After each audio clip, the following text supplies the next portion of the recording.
ఈ యాజ్ఞవల్క్య మహర్షుల వారు యజ్ఞవల్క్య అనేటువంటి మహర్షుల యొక్క కుమారుడు. ఇప్పుడు నేను చెప్పేటువంటి విషయాలన్నింటినీ కూడా మీరు అష్టాదశ పురాణేషు యాజ్ఞవల్క్యస్య వైభవం 18 పురాణములలోనూ రామాయణంలోనూ మహాభారతంలోనూ కూడా యాజ్ఞవల్క్యుల యొక్క ప్రస్తావన చాలా చోట్ల ఉన్నది.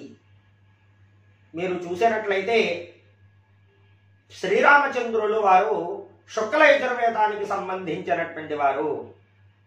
ఈ విషయాన్ని మనకి ప్రవచనకర్తలైనటువంటి సామవేదం షణ్ముఖ శర్మ గారు, అదేవిధంగా మన చాగంటి కోటేశ్వరరావు గారు లాంటి వారు కూడా అశ్వమేధ యాగం చేసినటువంటి సమయంలో ఈ విషయాన్ని చెప్పారు.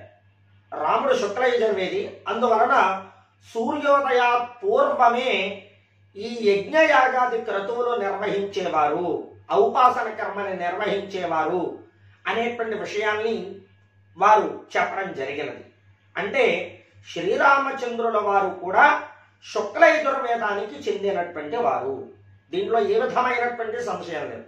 దీనికి వాల్మీకి రామాయణమే ప్రత్యక్ష సాక్ష్యం. వాల్మీకి మహర్షి ఈ విషయాన్ని చెప్పడం జరిగినది. అశ్వమేధ యాగ పర్వంలో ఉంటుంది. ఆ అశ్వమేధ యాగంలో ఈ విషయాన్ని ప్రస్తావన చేశారు. కావాలంటే విజ్ఞులైనటువంటి వారందరూ కూడా చూడొచ్చు. అంతేకాకుండా ఇక యాజ్ఞవల్క్యుల వారి గురించి ఏ ఏ పురాణముల్లో చెప్పారు అనేటువంటి చూసినట్లయితే స్కాంద పురాణం, అంటే మనందరికీ తెలుసు సత్యనారాయణమూర్తి వ్రతం చాలా మంది చేసుకున్నటువంటి వారు ఉన్నారు, ఇప్పటికీ చేసుకుంటూనే ఉంటారు. స్కాంద పురాణే రేవాఖండే సత్యనారాయణమూర్తి వ్రత కథ ప్రథమోధ్యాయ సమాప్త అని కథ అయిపోయిన తర్వాత చెప్తూ ఉంటారు ఆ వ్రతం చేయించినటువంటి పండితులు. అంటే స్కాంద పురాణంలో యాజ్ఞవల్క్య మహర్షుల వారి గురించి అనేక విషయాల్ని ప్రస్తావన చేశారు, పూర్తిగా ప్రస్తావన చేశారు. దానిలోనే యాజ్ఞవల్క్య మహర్షుల వారి యొక్క చరిత్ర కూడా ఉన్నది. ఇంకా ఎక్కడ ఉన్నది అంటే విద్యారణ్యుల వారు కూడా ఈ వేద భాష్యాన్ని రాస్తూ శుక్ల యజుర్వేద భాష్యానికి ఆయన పూర్వ వింశతికి ఆయన భాష్యం రాయడం జరిగినది. ఆ భాష్యంలో కూడా అనేక విషయాల్ని ఈయన ప్రస్తావన చేయడం జరిగింది విద్యారణ్య స్వాముల వారు. అంతేకాకుండా శంకరాచార్యుల వారు కూడా భాష్యాల్ని రాయడం జరిగింది ఈ శుక్ల యజుర్వేదానికి.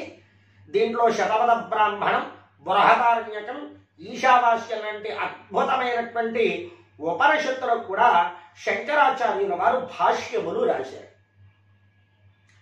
ఆ శంకర భాష్యాలలో కూడా యాజ్ఞవల్క్య మహర్షుల వారి యొక్క ప్రస్తావనలు చేయడం జరిగినది. అదేవిధంగా ఇందాక చెప్పినట్లుగా మహాభారతంలో కూడా ఈ విషయాల్ని ప్రస్తావన చేశారు.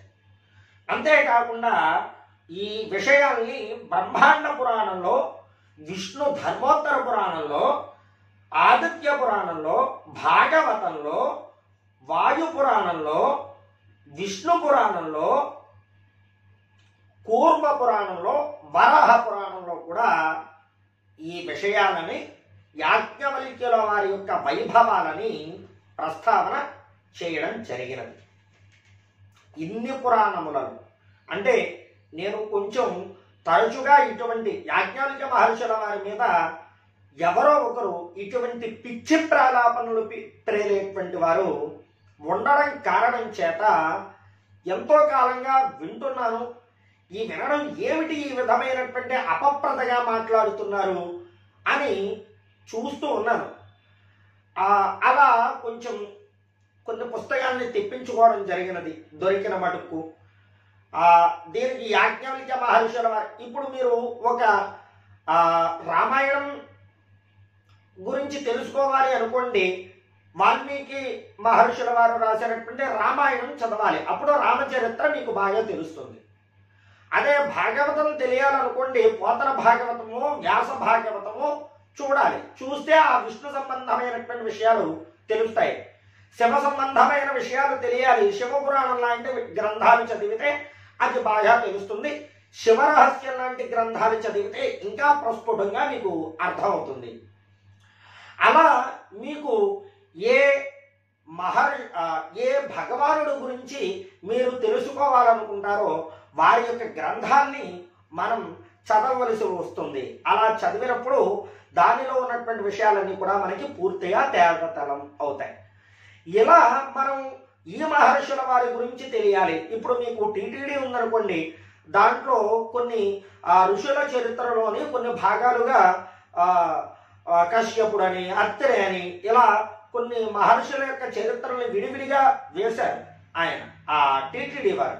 అలా ఋషుల యొక్క చరిత్రలు ఎవరెవరో రాస్తారు. ఆ రాసినటువంటివి కొంచెం వాళ్ళ బుద్ధికి తోచినటువంటి విధంగా కూడా కొంచెం జరుగుతూ ఉంటాయి. అలా కొంతమంది అయితే ఇటువంటి ప్రబుద్ధులు ఎవరు మన ప్రబుద్ధులు లాంటి ప్రబుద్ధులు ఎవరో ఉంటారు. అటువంటి వారు కొన్ని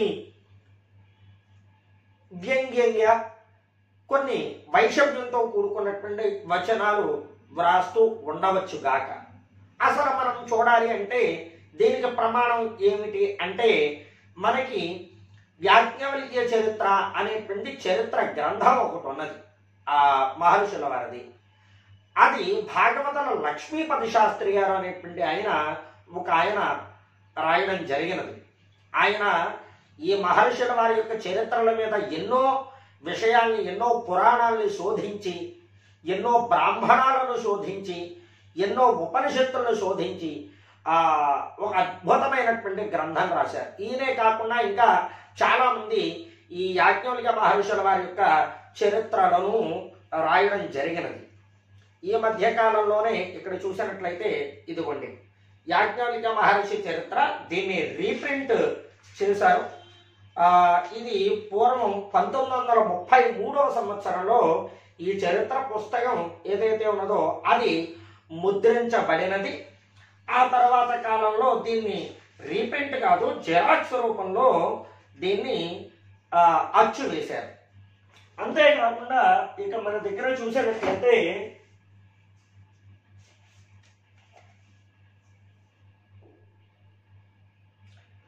ఇంకొక యాజ్ఞవల్క్య మహర్షుల వారి యొక్క చరిత్ర, ఇది పండిత మోటుపల్లి కృష్ణమాచార్యులు గారు ఈ గ్రంథాన్ని వ్రాయడం జరిగినది. ఈ యొక్క యాజ్ఞవల్క్య చరిత్రను 1978వ సంవత్సరంలో యాజ్ఞవల్క్య ఋషి చరిత్రము అనే గ్రంథాన్ని తెలుగులో వ్రాసినట్లుగా ఇక్కడ మనకి తెలుస్తూ ఉన్నది. దీని తరువాత వాచసనేయ బ్రాహ్మణ ప్రభావం అనేటువంటి ఒక అద్భుతమైనటువంటి గ్రంథం. ఈ గ్రంథాన్ని కూడా మన 1796 శాలివాహన శకం ఆంగిరసనామ సంవత్సర ఆషాఢ బహుళ అమావాస్య శ్రావణ శుద్ధ పౌర్ణమి దినముల్లో చెన్నపురిలో జరిగినటువంటి సభా తీర్మానం. అంటే ఇక్కడ కొంతమంది ఇలాగే మహర్షుల వారి మీద అనేక అభాండములు వేస్తూ చాలా దుర్భాషలాడుతూ ఉన్నటువంటి సమయంలో కొంతమంది మహాపురుషులు వీరందరూ కూడా ఎందుకు ఇలా జరిగింది అని చెప్పేసి మాట్లాడుతూ ఒక అద్భుతమైనటువంటి సభ చేశారట ఒకసారి చెన్నైలో 1794వ సంవత్సరంలో. ఆ సభలో ఈయన అనేక విషయాల్ని ప్రస్తావన చేసి ఈ శుక్ల యజుర్వేదం యొక్క గొప్పతనాన్ని, అంటే అప్పట్లో మనది త్రిలింగ దేశం, అంటే ఆంధ్ర, కర్ణాటక, తమిళనాడు ఈ మూడు కూడా ఒకటే రాష్ట్రంగా ఉన్నటువంటి సమయంలో మనం ఏం చేసినా అప్పట్లో రాజధాని తమిళనాడే అయి ఉండేది కనుక అక్కడ పండితుల సమక్షంలో అనేక విషయాల్ని ఈయన ప్రస్తావన చేస్తూ ఒక అద్భుతమైనటువంటి విషయాల్ని వాచసనేయ బ్రాహ్మణ ప్రభావం లాంటి గ్రంథాల్ని ఈయన ఉటంకించడం జరిగింది. ఇంకా అనేక విషయాల్ని ఇక్కడ మనం చూసినట్లయితే భాగవతం కానీ, ఇక లేదంటే అష్టాదశ పురాణాలు కొన్ని గ్రంథాలు నేను కూడా సేకరించడం జరిగింది. వాటి నుంచి ఈ విషయాలన్నింటినీ కూడా సహేతుకంగా మనం ఇక్కడ చర్చించాలి.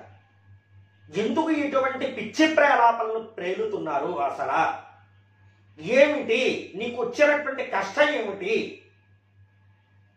అసలు ఒక వేదాన్ని దర్శించినటువంటి మహాద్రష్ట, ఒక వేదం కాదు చతుర్వేది ఈయన. ఏమిటి అసలు ఈయన చరిత్ర అని మనం చూసినట్లయితే ఈయన తండ్రి గారు యజ్ఞవల్క్య మహర్షి. ఈ యజ్ఞవల్క్య మహర్షి యొక్క కుమారుడు అవడం కారణం చేత పూర్వము ప్రత్యేకించి మహర్షుల యొక్క సాంప్రదాయములలో ప్రత్యేకించి పేర్లు పెట్టుకోవడం అనేటువంటి విషయం కాక అపత్యనామములు ఎక్కువ ప్రచురణలో ఉండేవి. అదే అపత్యనామములతోనే వారు మనుగడ సాగిస్తూ ఉండేవారు, అంతే తప్ప వేరే పేర్లు ఉండేవి కాదు. ఈయన తండ్రి గారు యజ్ఞవల్క్య మహర్షి. ఏమిటి ఈ యజ్ఞవల్క్య అంటేట యజ్ఞస్య వల్కః అస్య వక్తారతేతి యాజ్ఞవల్క్య అని చెబుతూ ఉన్నారు. అంటే యజ్ఞములను బట్టలు కట్టుకున్నంత సునాయాసముగా చెయ్యగలిగినటువంటి సర్వసమర్థుడు, అంతటి సమర్థత కలిగినటువంటి వారు, అంత గొప్పగా ఆయన చేయగలరు, ఆయన చేయించగలరు. అందువలన ఆయనకి యజ్ఞవల్క్య అని పేరు. అయితే ఆయనకి ఇంకా చాలా పేర్లు ఉన్నాయి యజ్ఞవల్క్యుల వారికి. ఇలా దీనిలో భాగంగా అటువంటి ఆయనకి మన ఈ కథలో ఉన్నటువంటి వైశంపాయనుల వారి యొక్క సోదరిని ఇచ్చి వివాహం చేశారు. ఆవిడ పేరు సునంద. ఆ సునందాదేవిని యజ్ఞవల్క్య మహర్షుల వారికి ఇచ్చి వివాహం చేశారు. వారు చాలా కాలం ఎంతో అద్భుతమైనటువంటి దాంపత్య జీవనాన్ని సాగించారు. మంచి గొప్ప పాతివ్రత్య ధర్మములతో ఆవిడ మెలుగుతూ ఆయనకి అద్భుతమైనటువంటి సేవలు చేస్తూ ఆవిడ వేద జీవనాన్ని సాగించింది. చాలా అద్భుతమైనటువంటి దాంపత్య విషయాలని ఆ సునందాదేవి చెప్పినట్లుగా మనకి అనేక పురాణముల్లో తెలుస్తూ ఉన్నాయి. అటువంటి ధర్మపరురాలు ఆ యొక్క సునందాదేవి. అంటే ధర్మాన్ని తెలిసినటువంటి వారు యజ్ఞవల్క్యుడు. అయితే ఈయనకి అన్ని విధములా కూడా అద్భుతమైనటువంటి జీవనాన్ని సాగిస్తున్నారు. చాలా కాలం గడిచినది. అయితే వీరికి ఏ విధమైనటువంటి లోటు లేదు. కాకపోతే వీరికి సంతానం లేదు.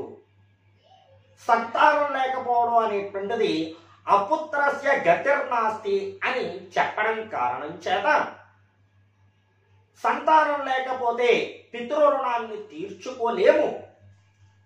నేను యజ్ఞయాగాది క్రతువులు చేసి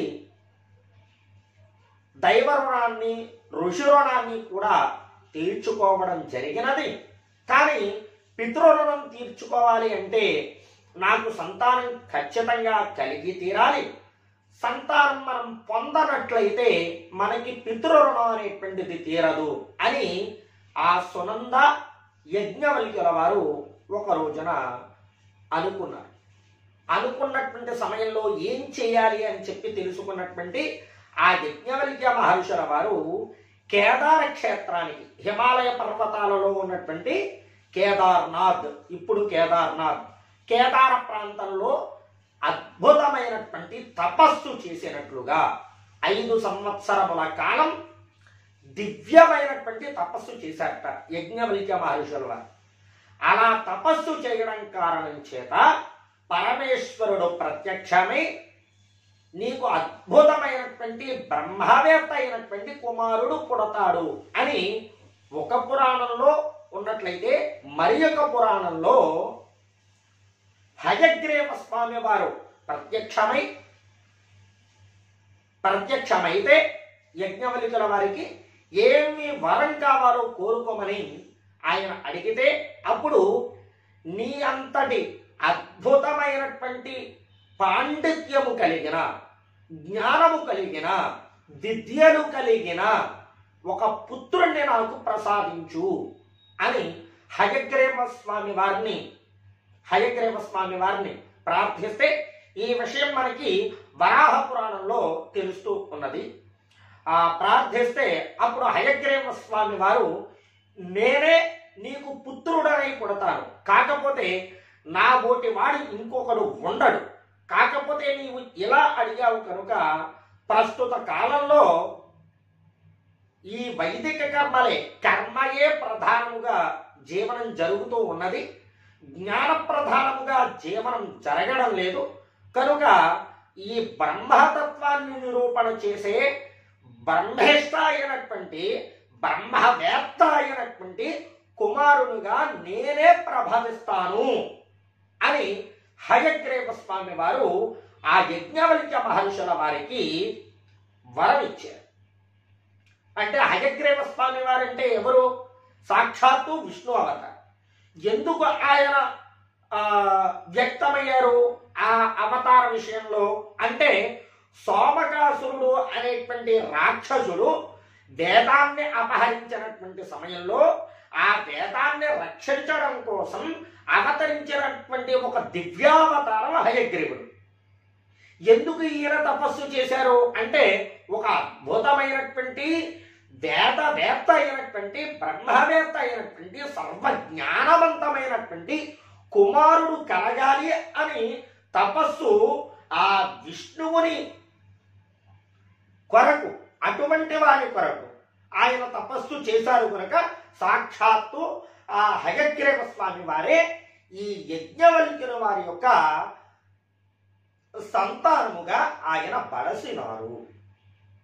ఆయనే విష్ణువే సాక్షాత్తుగా ఆ యాజ్ఞవల్క్యుల రూపంలో పుట్టినారు. అంతేకాకుండా ఆయన ఇంకొక విషయం కూడా చెప్పారు, నీకు ఆ యాజ్ఞవల్క్యుల వారు ఎలా అంటేట, ఆయన మైత్రేయి కాత్యాయని అని ఇద్దరు భార్యలతో కూడుకున్నటువంటి వాడై నీకు నేను సంతానముగా పుడతాను అని ఆ యాజ్ఞవల్క్యుల వారు, ఆ హయగ్రీవ స్వామి వారు యజ్ఞవల్క్యుల వారికి ఆయన వరం ఇచ్చారు.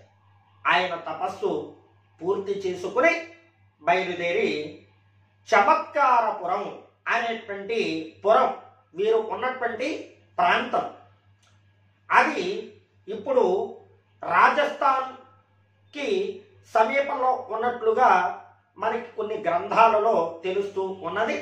ఆ విషయాన్ని కూడా ప్రస్తావన చేశారు. ఆ చమత్కారపురం అనేటువంటి పురంలో ఈయన నివసిస్తూ ఉండేవారు. ఇటువంటి ఊరు పేర్లు మనకి అనేక పురాణముల్లో అనేక విధాలుగా కనిపిస్తూ ఉంటాయి. మనకి మగధ దేశంలో కుండెనం అనేటువంటి పట్టణం అని ఈ వరలక్ష్మి వ్రతం ఇత్యాది వ్రతాల్లో, అలా అనేక చోట్ల అనేక రకాలైనటువంటి పేర్లతో అనేక ప్రాంతాలు మనకి కనిపిస్తూ ఉన్నాయి. వాటిలో భాగంగా ఈ యజ్ఞవల్క్యుల వారు ఈయన చమత్కారపురం అనేటువంటి పురంలో ఈయన నివసిస్తూ ఉండేవారు. ఈయనకి ఈ యజ్ఞవల్క్యుల వారికి వాజసని అని, అంటే ఈయన నిరంతరం కూడా దివ్యమైనటువంటి అన్నదానములు చేస్తూ ఉండేవారు. అన్నం వై వాజ అని వేదం చెబుతూ ఉన్నది. ఈషేత్వోజ్యేత్వా ఆ వాజవస్థ దేవోవస్థవిత అని వేదం చెప్పినది. అన్నాన్ని వాజ అని అంటారు. అందువలన ఆ అన్నమును దానం చేయడం కారణం చేత ఈయనకి వాజసని అని పేరు. ఈయనకి బ్రహ్మరాతుడు అని పేరు. ఈయనకి దేవరాతుడు అని అనేక విధములైనటువంటి, అనేక విధములు కాదు, నామ చతుష్టయంతో ఈ 4 రకములైనటువంటి పేర్లతో ఈయన పిలవబడుతూ ఉండేవారు. అలా కొంతకాలం గడిచినది. గడిచిన తరువాత ఆయనకి సంతానం కలిగింది. ఇక్కడ సంతానం కలిగినది అని మనకి స్కాంద పురాణంలో కనిపిస్తున్నది. ఇంకొక పురాణం ప్రకారం ఏమిటయ్యా అంటే ఆయన స్వామివారు 5 సంవత్సరాల కాలం తల్లి సునందాదేవి యొక్క గర్భంలోనే ఉండినట్లుగా, ఎంత కాలములకు అంటే ఇక్కడ 5 సంవత్సరాలు కాలము అని మనకి తెలిసినట్లయితే ఇలా ఉన్నది. 5 సంవత్సరాల కాలం పాటు నిండుగా 5 ఏండ్లు ఉండి గర్భమున అని మనకి ఒక కావ్య విషయంలో తెలుస్తూ ఉన్నది. అందువలన ఆయన 5 సంవత్సరముల పాటు తల్లి గర్భంలోనే ఉన్నట్ట, ఆయన బయటకి రాలేదుట. రాకపోతే ఆ సునందాదేవి ఒకానొక రోజున ఏమిటి మాసములు సంవత్సరములు గడిచిపోతున్నాయి, ఇంకా మనకి పుత్రుడు ప్రసవించలేదు, ప్రభవించలేదు అని సునందాదేవి యజ్ఞవల్క్యుల వారితో చెప్పితే అప్పుడు ఆయన యోగ మార్గం ద్వారా లోపల ఉన్నటువంటి శిశువుతో యజ్ఞవల్క్యుల వారు మాట్లాడారట. ఏమిటి నాయనా, ఇంతకాలం ఉండిపోతే నీవు ఎలా వస్తావు నువ్వు అసలు ఇప్పుడు అంటే ఆయన అంటారట, ఆ లోపల ఉన్నటువంటి శిశువు ఏమిటయ్యా అంటే, నేను బయటకి వస్తే ఈ మాయతో నేను కప్పబడిపోతాను, నాకు బ్రహ్మ విద్య అనేటువంటిది నాకు రావడం చాలా కష్టం, అందువలన నాకు గర్భంలోనే నాకు బ్రహ్మోపదేశం జరగాలి, అందువలన నాకు బ్రహ్మోపదేశం అయిన తర్వాతనే నేను వస్తాను అని చెప్పేసి చెప్తారు ఆయన. అందువలన గర్భంలో ఉన్నటువంటి శిశువుకే యజ్ఞవల్క్య మహర్షుల వారు బ్రహ్మోపదేశం చేసినట్లుగా మనకి ఒక పురాణంలో తెలుస్తూ ఉన్నది. అలా ఆ సమయంలోనే బ్రహ్మోపదేశంతో పాటుగా మృత సంజీవిని విద్యను కూడా ఆ యజ్ఞవల్క్య మహర్షుల వారు ఆ లోపల ఉన్నటువంటి శిశువుకి ఉపదేశం చేసినట్లుగా తెలుస్తూ ఉన్నది. అలా ఆ శిశువు ఆ జననేంద్రియం ద్వారా ప్రసవించడానికి అవకాశం లేకపోవడం కారణం చేత ఆ తల్లి యొక్క వరఛేదనం చేసుకుని బయటకు వచ్చి తల్లికి పునర్జీవితురాలని చేసినట్లుగా మనకి ఒక పురాణంలో తెలుస్తూ ఉన్నది. అందువలన పుట్టడంతోనే గర్భంలో ఉండగానే ఈయన బ్రహ్మోపదేశాన్ని పొందారు ఈయన పొందారు. 6 నెలల సావాసం చేస్తే వారు వీరవుతారట. అందువలన నాకు ఈ కొన్ని నిమిషముల పాటు ఈ వీడియో క్లిప్ చూశాను నేను. ఆ చూడడం కారణం చేత ఇంకా దాంట్లోంచి బయటికి రాలేక, ఎందుకంటే ఇది వైషమ్యంతో చెప్పేశాడు ఈయన. ఏమి బుద్ధి ప్రచోదనం అయిందో తెలియదు, ఏం చెప్పాలనుకున్నారో తెలియదు, ఏదో అవాకులు చవాకులు వాగేయాలనుకున్నారు మహానుభావులు. నిజంగా క్షమించాలి అసలు. ఏమండి, ఇలా అవాకులు చవాకులు వాగేయడం ఎవరు? సాక్షాత్తు విష్ణు వంశే విష్ణుమూర్తే హయగ్రీవ స్వామి వారు సాక్షాత్తు యజ్ఞవల్క్యుల వారికి నేనే ప్రభవిస్తాను అని వరమిచ్చాడు ఆయన. ఆ వరమిచ్చినటువంటి ఆయనే సాక్షాత్తు తల్లి గర్భంలో 5 సంవత్సరాల పాటు ఉన్నారట ఆయన. ఆ ఉన్నటువంటి ఆయన వరఛేదన ద్వారా బయటకి వచ్చి ఆయన తల్లిని పునర్జీవితురాల్ని చేయగలిగారు. అంటే ఆయన శక్తి ఎటువంటిది అలా మనకి ఒక పురాణంలో తెలుస్తూ ఉన్నది. మరి ఒక చోట చూసినట్లయితే స్కాంద పురాణంలోనే ఇంకొక చోట చూసినట్లయితే ఏమి తెలుస్తూ ఉన్నది అంటే ఈయన చక్కగా ప్రభవించారు, 5 సంవత్సరాల కాలం వచ్చినది. అయితే మనకి సునందాదేవి అంటూ ఉన్నది ఒకనొక సమయంలో ఏమిటంటే మనకి పిల్లలు ఎంతకాలానికైనా ముద్దే, కానీ ఇలా ఉంచితే పిల్లలు చెడిపోయేటువంటి అవకాశం ఉన్నది. వీరు సాక్షాత్తు పరబ్రహ్మయే, మనకి సాక్షాత్తు హరిప్రసాదంగా హరే సాక్షాత్తుగా మనకి జన్మించారు. అయినప్పటికీ కూడా మనం విద్యాబుద్ధులు చెప్పించడం అనేటువంటిది లోక వ్యవహారంగా మనం చేయవలసినటువంటి బాధ్యత ఉన్నది. మనకి ఆ సంతానాన్ని ఉద్ధతి కొరకు, లోకము కొరకు మనం కూడా కొన్ని పనులు చేయవలసి ఉన్నది. మనం అతనికి ఉపనయనాది సంస్కారములను జరపాలి అని సునందాదేవి యజ్ఞవల్క్య మహర్షుల వారికి చెప్పారు. అదే కదా పత్ని ధర్మం అంటే. సరైనటువంటి సమయంలో సరైనటువంటి ఆలోచనలను, సరైనటువంటి ధర్మములను మగవానికి స్త్రీయే చెప్పాలి, భర్తకు భార్యే చెప్పాలి. ఆ విషయాన్ని గుర్తు చేయాలి. ఆ మగడు ఎన్నో ప్రాంతాలని అనేక జంఝాటముల మధ్య నలుగుతూ ఉంటాడు. ఆయన యొక్క మగని యొక్క కర్తవ్యాలని ఒక్కొక్క సమయంలో నిర్దేశించవలసినది, ఉపదేశించవలసినటువంటిది స్త్రీ యొక్క కర్తవ్యం. అదే భారత స్త్రీ యొక్క కర్తవ్యం.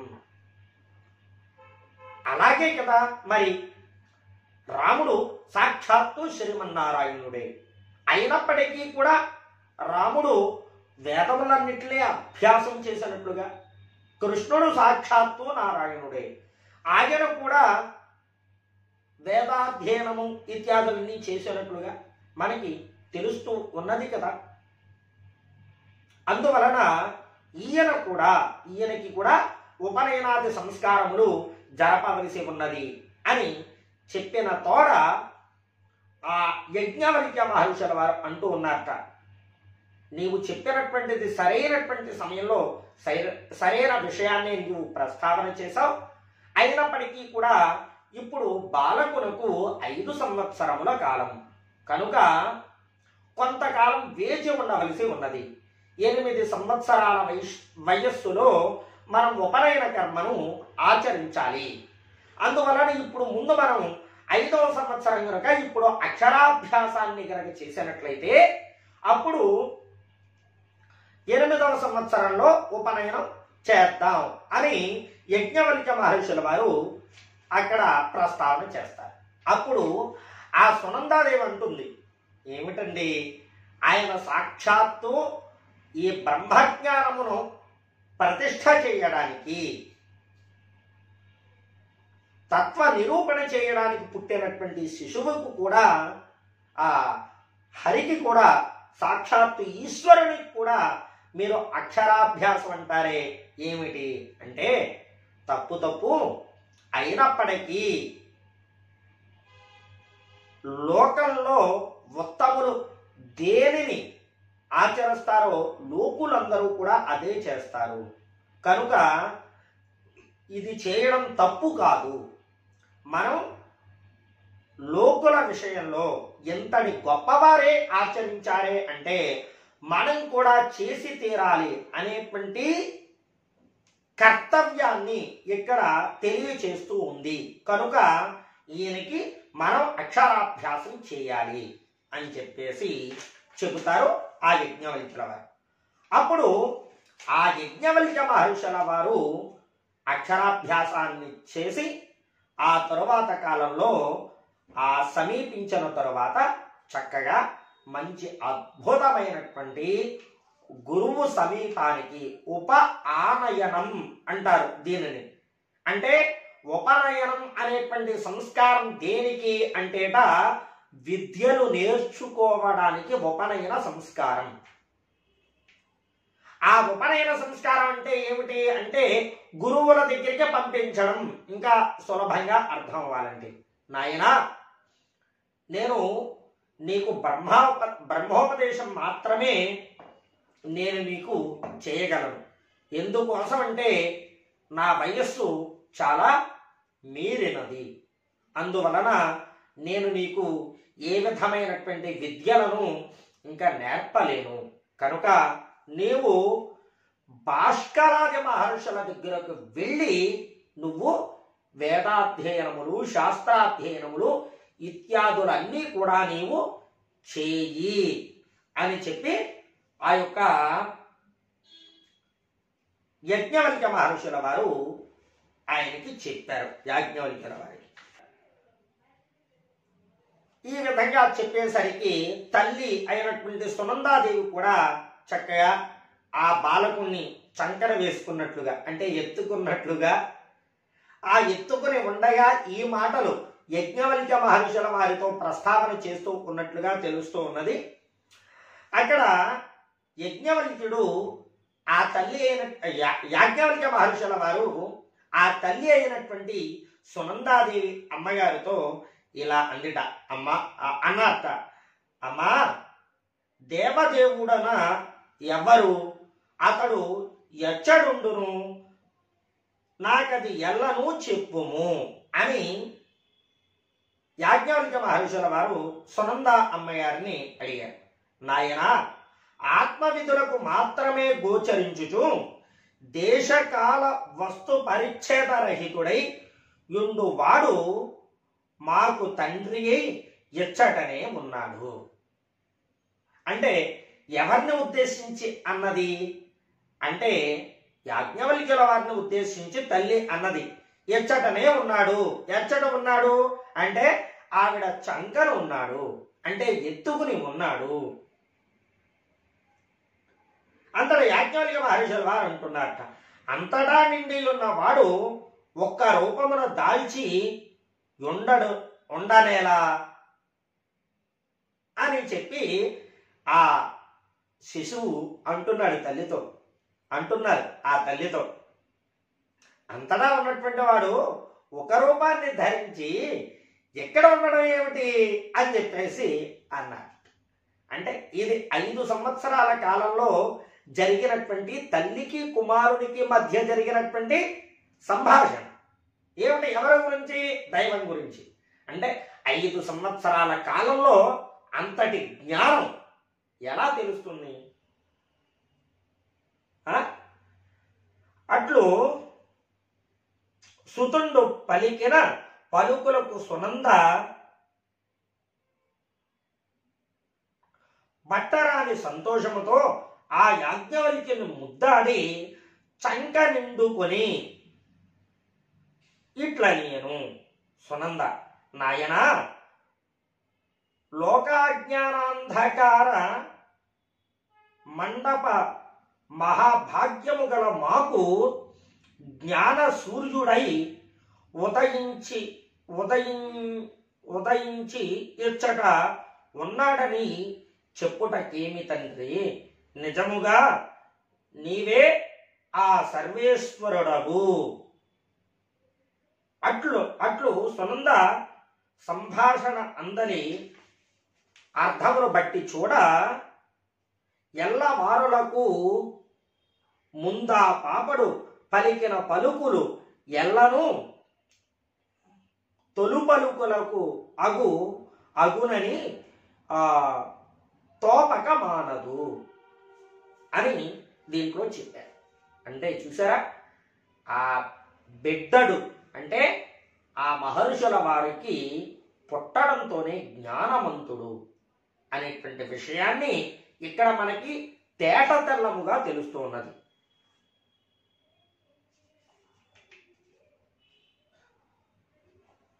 ఇలా ఈ విషయాన్ని చెబుతూ ఆ యొక్క యజ్ఞవల్క్య మహర్షి భాస్కరాదుల దగ్గరకు వెళ్ళి నీవు అధ్యయనం చెయ్యమని చెప్పగా అంతటా యాజ్ఞవల్క్య మహర్షుల వారు ఆ భాస్కరుల వారి దగ్గరికి వెళ్ళి ఋగ్వేదమును పఠించినట్లుగా దానికి సంబంధించినటువంటి వేద విద్యలన్నింటినీ కూడా చదివినట్లుగా మనకి అక్కడ తెలుస్తున్నది. ఇక వేదాధ్యయనం విషయంలో కొన్ని విషయాల్ని ఇక్కడ ప్రస్తావన చేసుకోవాలి. ఏమిటి అంటే, ఏ వేద శాఖలో పుట్టినటువంటి వారు ముందు ఆ వేదాన్ని అధ్యయనం తరువాత ఋగ్వేదాదిగా అధ్యయనం జరపాలి అని కొన్ని ధర్మశాస్త్రముల యొక్క వచనం. అయితే మహర్షులైనటువంటి వారు ఒక వేదానికి సంబంధించినటువంటి వారు కాదు, వారు చతుర్వేదులు, సర్వజ్ఞాన సంపన్నులు. అటువంటి వారికి ఈ విధమైనటువంటి నిమిత్తములు వర్తించవు. కనుక ఈ మహర్షుల వారు ఋగ్వేదాదిగా వేదాన్ని అధ్యయనం చేస్తూ వచ్చారు. అందులో భాస్కరుల వారి దగ్గరికి వెళ్ళి ఋగ్వేదాన్ని, జైమిని వారి దగ్గరికి వెళ్ళి సామవేదాన్ని, పైలుడు ఉద్దాలకుడు అనే పైలుడు ఉద్దాలకుడు రెండూ ఒకరే, ఉద్దాలకుల వారి దగ్గరికి వెళ్ళి అథర్వ వేదాన్ని అధ్యయనం చేసినట్లుగా తెలుస్తూ ఉన్నది. ఇక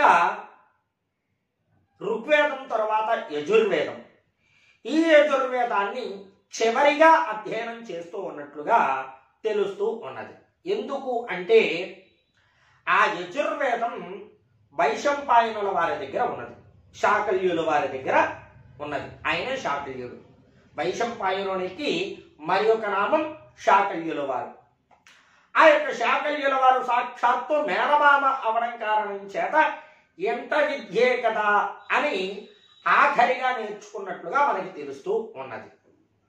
అందువలన ఇప్పటికే ఈయన ఋగ్వేదాన్ని, సామవేదాన్ని, అథర్వవేదాన్ని, ఋగ్వేదము అంటే దేవతలను ఆహ్వానం చేయడం, యజుర్వేదము అంటే దేవతలకు హవిర్భాగాన్ని సమర్పించడం, సామవేదము అంటే వచ్చినటువంటి దేవతల్ని గానంతో కీర్తించడం, అథర్వవేదము అంటే సర్వ విధములైనటువంటి మంత్ర రహస్యమును కూడుకున్నటువంటిది అథర్వవేదం.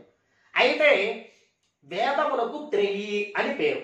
ఎందుకు త్రయి అంటే దేవతలని ఆహ్వానం చేయడం, ఆ తర్వాత యజనం చేయడం, వచ్చినటువంటి దేవతల్ని కీర్తించడం అనేటువంటిది ఈ మూడు వేదములు చేసేటువంటి పని కనుక అది కర్మతో కూడుకుని ఉన్నది కనుక దీనికి త్రయి అని పేరు. అథర్వవేదం మంత్ర రహస్యాలతో అనేక విధములైనటువంటి ఔషధములు, శస్త్రాస్త్రములు ఇత్యాది అన్ని విషయముల గురించి చెప్పడం కారణం చేత అథర్వవేదము మాత్రం ఈ కర్మకాండలోకి రాకుండా అది విడిగా ఉన్నది. అందువలన ఎప్పటికే ఆయన మంచి శాస్త్ర సంపన్నుడు, మంచి విద్యా సంపన్నుడు, మంత్ర సంపన్నుడు, దేవతల్ని కీర్తించగలిగినటువంటి వాడు, అన్ని మూడు వేదములను అప్పటికే అధ్యయనం చేసినటువంటి వారు మన యాజ్ఞవల్క్య మహర్షుల వారు. ఇలా ఉండగా ఆయన వర్ధమానపురం అనేటువంటి పురంలో ఈ శాకల్యుడు అనేటువంటి మహర్షుల వారు, ఆయన సూర్యవంశరాజైనటువంటి సుప్రియుడు అనేటువంటి మహారాజు చేత పరిపాలింపబడుతూ ఉన్నటువంటి ఆ వర్ధమానపురంలో ఆయన ఈ గురుకులాన్ని, రాజస్థాన్ సమీపంలో ఉన్నట్లుగా తెలుస్తూ ఉన్నది.